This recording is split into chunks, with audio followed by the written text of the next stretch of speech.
Exercise 2.1 Introduction of Chapter 2 Relation and Function of Class 11th NCERT Maths.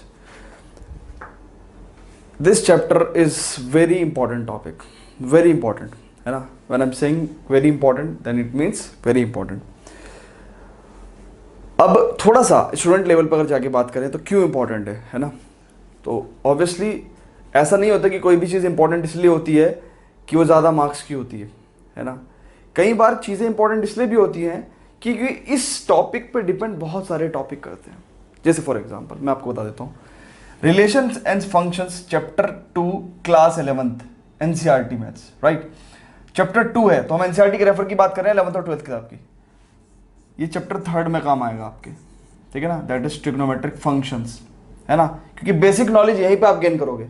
उसके बाद limits and derivatives, उसमें भी आपको फंक्शंस का पता होना चाहिए, ठीक है ना. क्लास 12th की बात कर रहे हैं हम.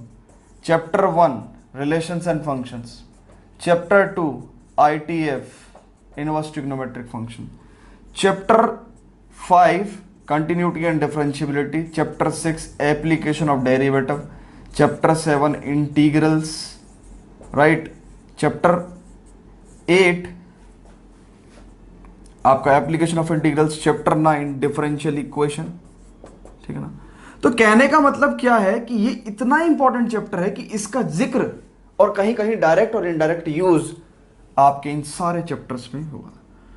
और यकीन मानो जिन स्टूडेंट्स का रिलेशन एंड फंक्शन की जो नॉलेज है, जो कॉन्सेप्ट है, वो एवरेज होता है या वीक होता है, उनको जनरली ये प्रॉब्लम्स जो यहाँ पे जो प्रॉब्लम्स इन्वॉल्व होती हैं जिसमें रिलेशन एंड फंक्शन का डायरेक्ट और इनडायरेक्ट यूज होता है, वहाँ पे वो थोड़ा उतना कॉन्फिडेंट फील नहीं कर पाते.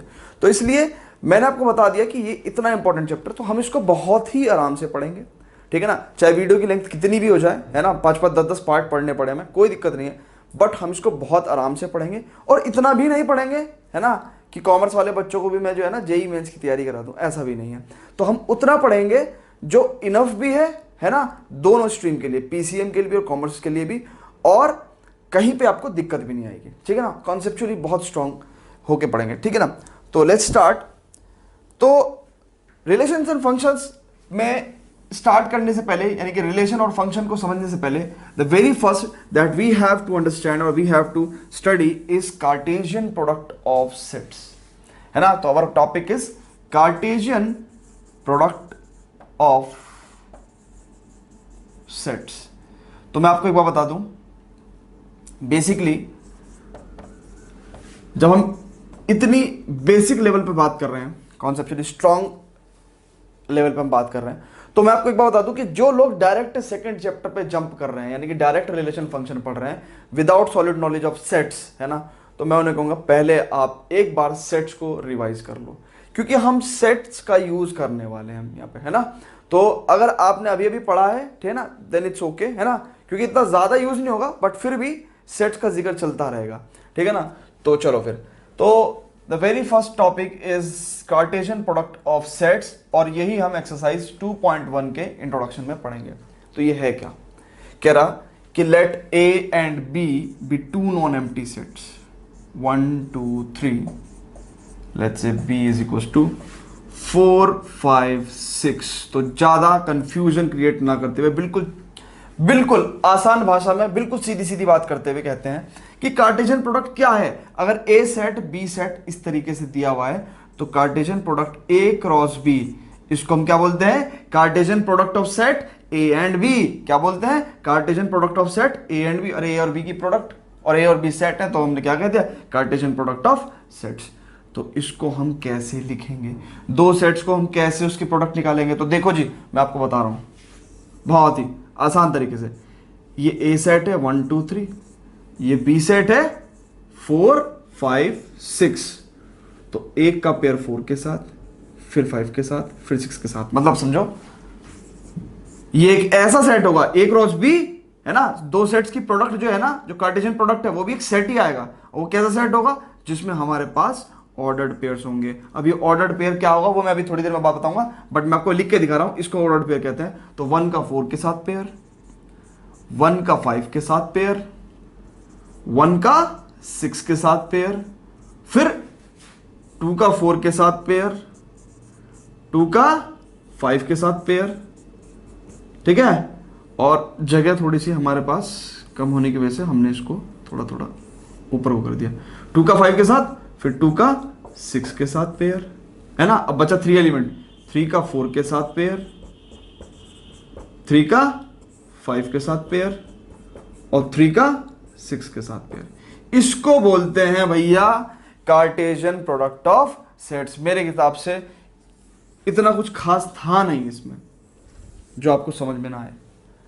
सिंपली हमने क्या कहा, अगर दो नॉन एम्प्टी का मतलब क्या होता है कि नल सेट नहीं होने चाहिए, है ना, कुछ ना कुछ एलिमेंट्स होने चाहिए। तो अगर दो सेट ए और बी हैं और ए और क्रॉस बी की हम बात कर रहे हैं, तो product A cross B will be equal to what, it will be a set of some ordered pairs. और वो ऑर्डर्ड पेयर्स कैसे होंगे, 1 का 4 के साथ पेयर, 5 के साथ पेयर, 6 के साथ पेयर, फिर 2 का 4 के, 2 का 5 के साथ, 2 का 6 के साथ, फिर 3 का 4 के साथ पेयर, 5 के साथ पेयर, 6 के साथ पेयर।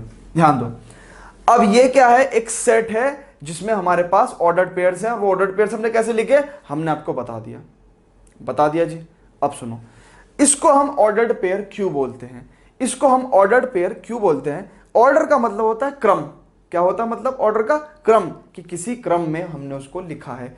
तो ये किस ऑर्डर में है, यहां पे ये इस ऑर्डर में है कि हर ऑर्डर पेयर का जो पहला एलिमेंट है, फर्स्ट एलिमेंट, वो ए सेट से बिलोंग करेगा। मतलब समझो, जितने ऑर्डर पेयर हैं उनका first element will belongs to first set, ठीक है ना। और हर ऑर्डर पेयर का जो दूसरा एलिमेंट है that will belongs to second set. Check कर लो किसी भी ऑर्डर पेयर की बात। तो ये इस ऑर्डर में है।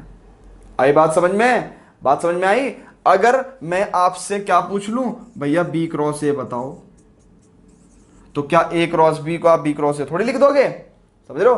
तो बी क्रॉस ए आपको किस तरीके से लिखना पड़ेगा, लिख देंगे। कैसे, ये बी सेट ले लो जी, ये ए सेट ले लो जी, है ना।